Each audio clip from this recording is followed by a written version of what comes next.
Hey there, welcome back to the Path to Zion podcast, where we are rediscovering the ancient way. You can find us online 24/7 at pathtozion.com and, of course, right here on YouTube. And you can reach out to us via email at pathtozionpodcast@gmail.com. You can respond to anything you might see here. You have questions, you have challenges. We've had people ask us for some notes of what we've been presenting. We will email you everything we have.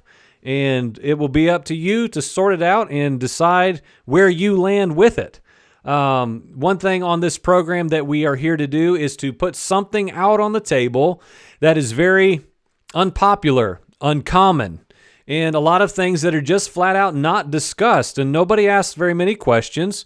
We just ingest what we're given, in most cases, throughout our traditions of living, of national-based identities, of our belief systems, doctrines. We just kind of do our own version of what we were handed by those who went before us, and a lot of times we just don't really question that.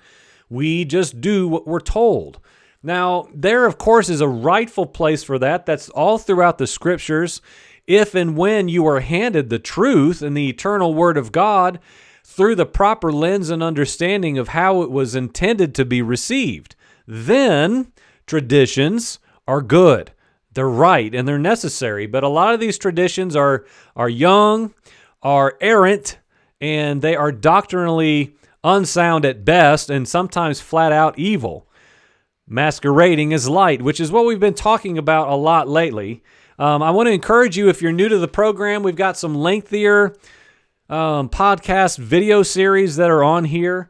Inhabitants Meant to Sojourn, where we examine the life of Isaac and the account of where he was commanded to be a sojourner and he dwelled in the land of Gerar, and the things that we believe we can add to our life. And that study led to a real expose, if you will, unintentionally, of America's founding and the pantheon of gods and goddesses that established this nation, her belief system, the way she functions entirely, through the Masonic cornerstone that was laid 200 years ago. So we talked about Yeshua being the cornerstone, and there will be no other. The more recent series, Spiritual Osmosis, the assimilation of the church, and we talked about how I believe the modern version of Christianity has been and is now being and will continue to be assimilated and swallowed up into a one-world religious system.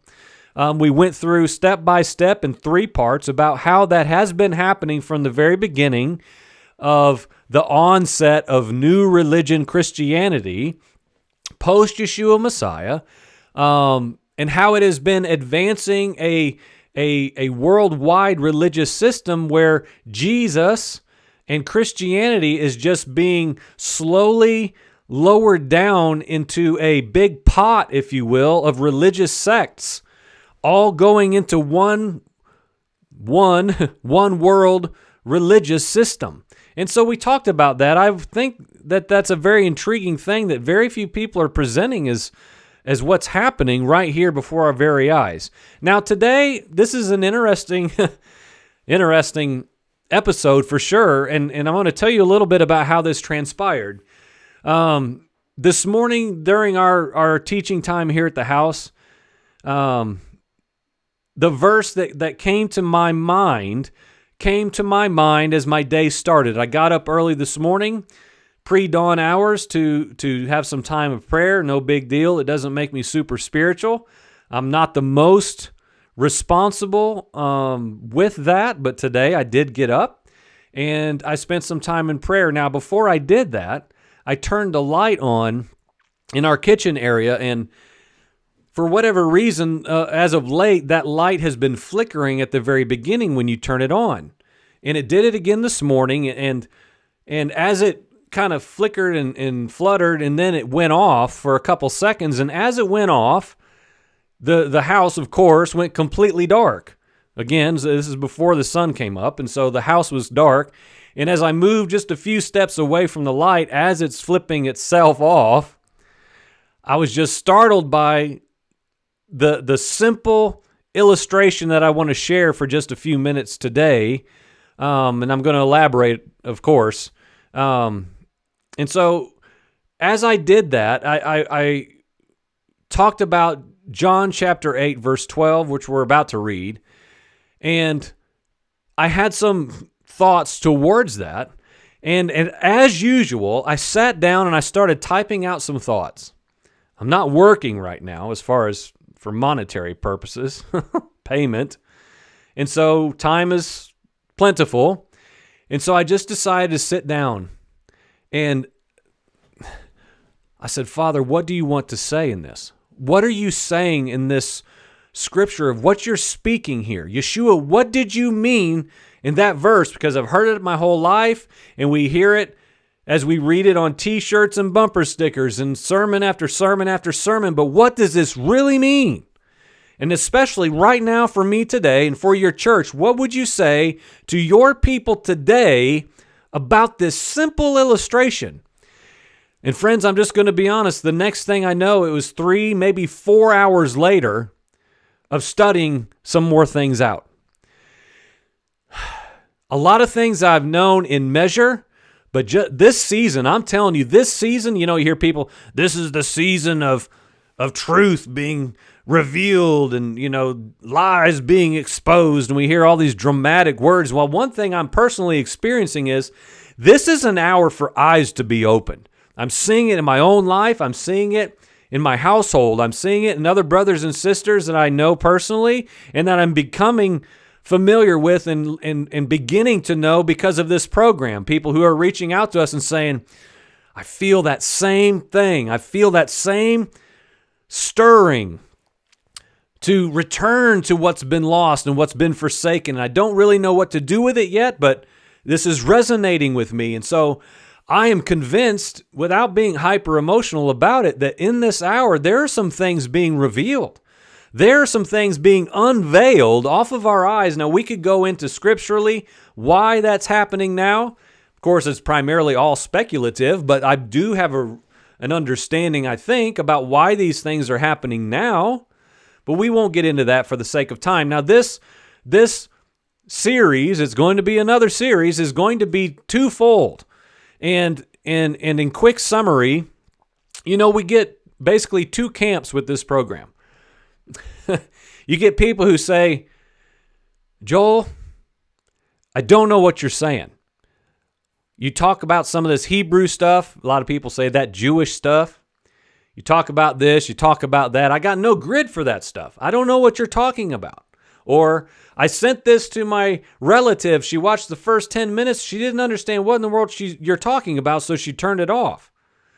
Can you condense some things down? Now, all these things, these suggestions that we receive are valued, appreciated, and put into the crock pot of what we do here. Because I believe in rightly adjusting what we do, because if it's not landing with people, then why in the world would we bother doing it? We're trying to stick to what the Father's called us to, yes, but it has to go somewhere. I could do this by myself.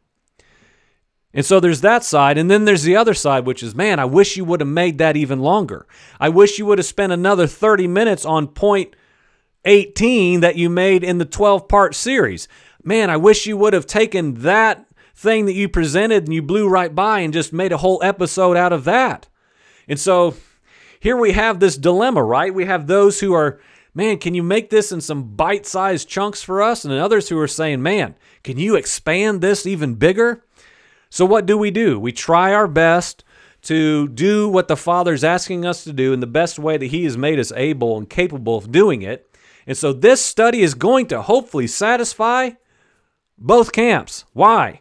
Because this one is titled One Source, One Light of Life, Yeshua, Jesus.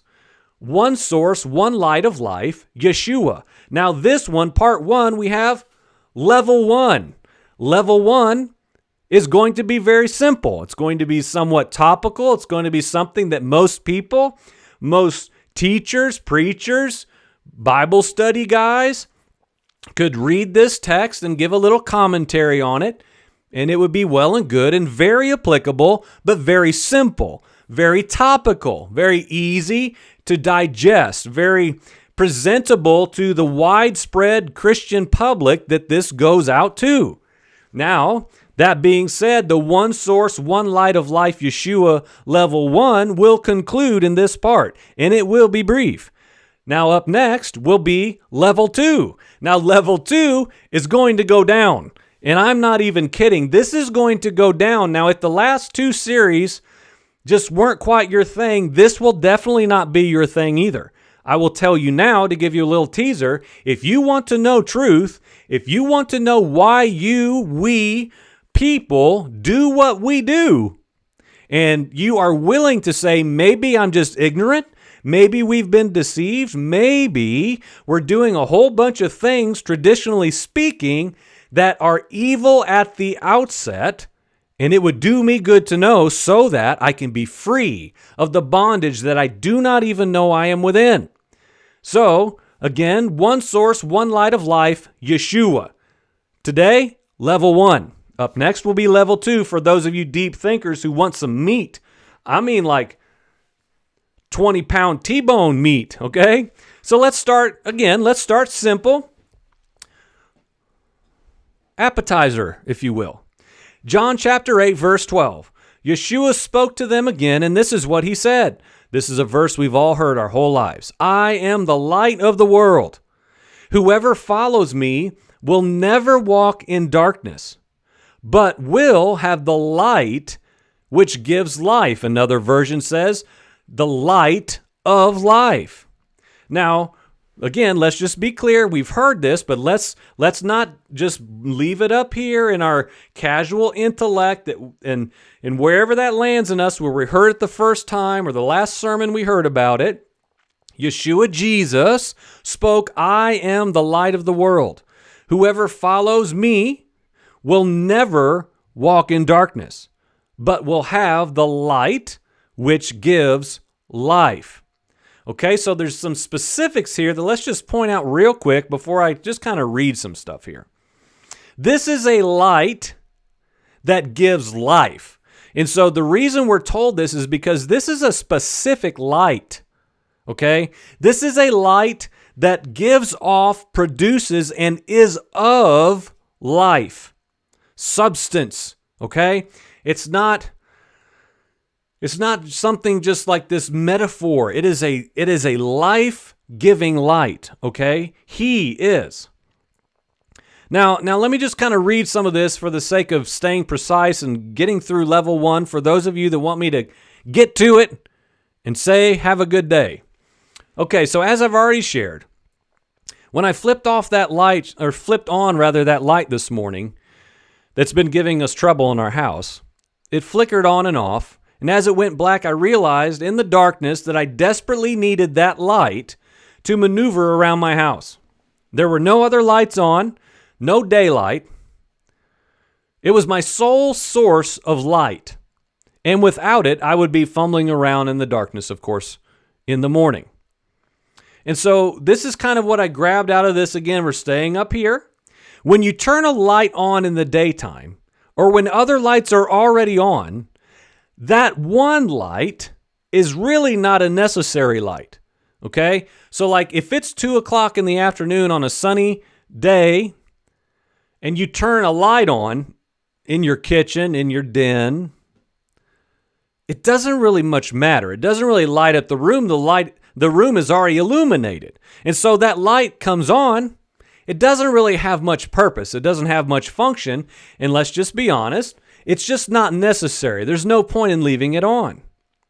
But when that light that you turn on is in the complete darkness and is your only source of light, it is of utmost importance. If it goes out, it is clearly noticed. It affects all that you do. There is no missing that it is off when it goes off. You are dependent upon it entirely to light whatever it is you're doing. Okay, so you understand what I'm saying? That light this morning, when it was going on and off, I needed that light because I had no other source of light to help me move about my morning. I was dependent upon it. When I flipped that switch, I was dependent upon it to come on. When Yeshua came to earth as the God-man, he demonstrated to us that there is but one light of the world, himself. He is the source. In this age, however, as is the case that's been with all the other ages that preceded it, imitation light is everywhere. There are lights all about us. False religions, self-empowerment, religious activities and exercises, social justice movements, benevolence-based endeavors, community, fraternal groups, political parties, and national governments of men.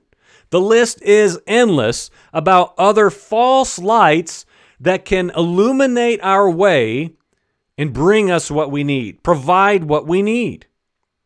Many, many, many things imitate the light of the world and deny mankind's need for the true source of light that provides the light of life. Okay, now we can use this in many different ways. I remember a brother shared, holy cow, a long time ago, 15 years ago, I heard this guy, a layman, doing a message, a sermon at a church that we were attending briefly at the time. And he was talking about the principle of medicating our lives. I don't know. It's so weird how that has stuck with me. Most sermons don't last long with me. It's remained with me. And what he talked about and shared was how we have all these things in our life that we give to ourselves to medicate us, to distract us, to entertain us, to bring us joy, to bring us satisfaction, to bring us purpose. And all these things try to fill these cracks and crevices of our being that were meant to be solely provided to us by Yahweh God. In this case, to use this clearly, by Yeshua Messiah, the one source, one light of life, the light of the world, the God-man. In other words, in a world and a church full of false lights, the light Yeshua tends to get lost or deemed entirely unnecessary.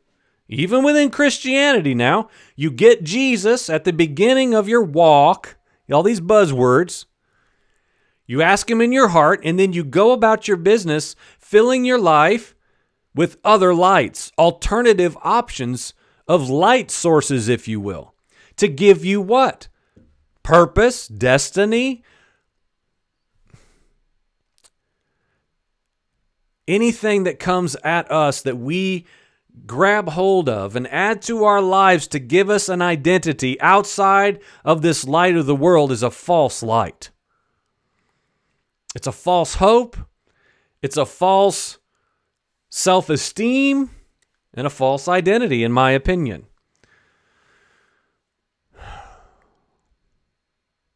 And if our life is full of light, however it comes, even if it's this false light, why would we need his? Why would we need the one true light of life which gives us life if we already are self-sufficient with all these other options in our life? You understand the connection I'm making? It's in other words, the one light that comes on in the room, if our whole life is illuminated by false light and the whole room is glowing brightly, and Yeshua Messiah, the light of the world, is there as well, he just gets lost in all the other light of our life. He gets lost and we're not entirely dependent upon him like I was that light this morning. And that's what I felt when that light was flickering. The second that started happening, I felt that in my spirit, like this verse. He is the light of the world, and he is the light that gives life because he is my absolute source, my absolute strength. And when without that light, I have nothing but darkness. I have nothing else. I have nothing else to put my hope in, to place my identity in. So we have to ask these questions that I've been doing today to examine the source of what lights up our everyday activities in life. What false light is illuminating our way that is not the one true source of light? Yeshua Messiah. He alone gives us the light of life. Of course, we also know that Yeshua told his followers that you are, is what he said, the light of the world. Now, that was, of course, not for everyone. That's not just this bucket full of confetti that you pour out onto a crowd and whoever it lands on, it's true for. That is not true. He's talking to a specific people that we don't have time to get into today, but you are the light of the world. The ones who walk in my ways, keep the commands of my Father, and walk in the likeness of me, myself, and my shadow and my footsteps. You are the light of the world. Same light. In Greek, it's phos. P-H-O-S. Phos. Before we get too presumptuous, though, we must equally remember a not as popular verse. Luke chapter 11, verse 35. Then what? This is Yeshua again. Then watch out that the light in you is not darkness. What? How can light be darkness? Well, light can be darkness?